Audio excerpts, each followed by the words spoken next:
Ben Carson and Donald Trump. Both candidates have offended over 1 billion Muslims through their comments. Donald Trump, instead of defending Muslims, instead of answering the person who told him that Muslims are a problem in this country and we need to take care of that, deal with that problem, and instead of telling him that there is no such problem, he says, yes, this is one of the problems that we need to deal with, dealing with the Muslim problem. If this shows anything, it shows that Donald Trump was a genius man in building financial empire, no doubt. He's a genius man in making money, in being a very successful businessman. But also this comment shows that he is a very stupid person. He is extremely stupid person, uneducated and ignorant.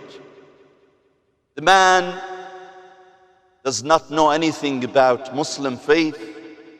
He does not even know anything about the dynamics of this country. That this country is not a Christian country. It is neither a Christian, Judeo-Christian country. It is a diverse country that welcomes all religions, all races. And that's why America is called the melting pot. It is called the melting pot because all people, including Muslims, have constitutional rights in this country. And I was impressed by, I'm going to come to that soon.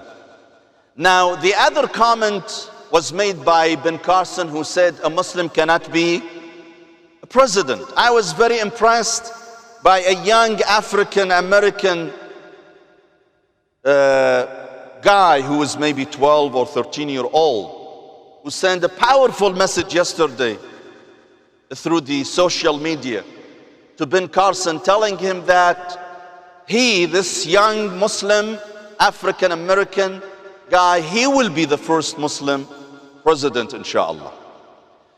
And what was nice about his message is that in the past they used to say that no black person can be a president of this country.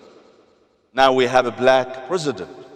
Now they say that no Muslim can be president. Inshallah, in a few years, in a few decades or before, inshallah, we will have a Muslim president as well in this country.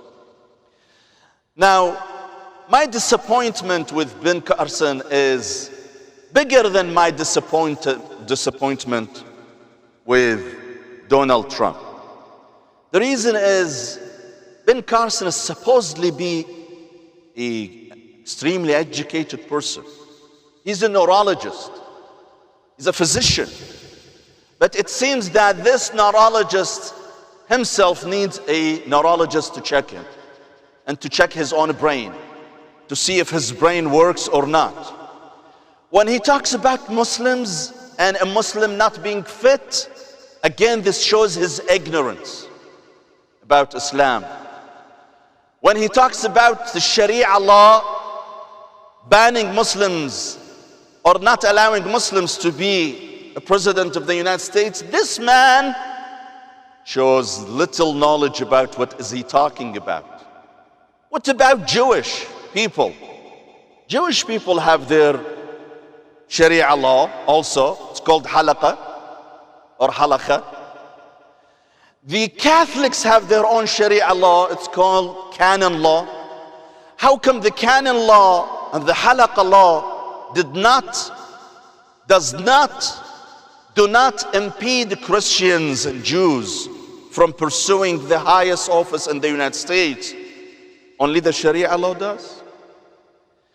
But you know what, my dear brothers and sisters, the aftermath of Ben Carson's comments proved his motives in making these allegations and comments.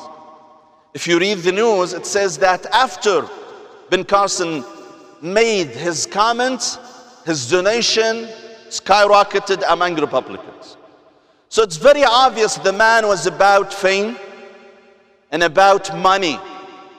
And it seems that today scapegoating Muslims have become a convenient way for many candidates to gain more money and more support, especially among the Republican voters.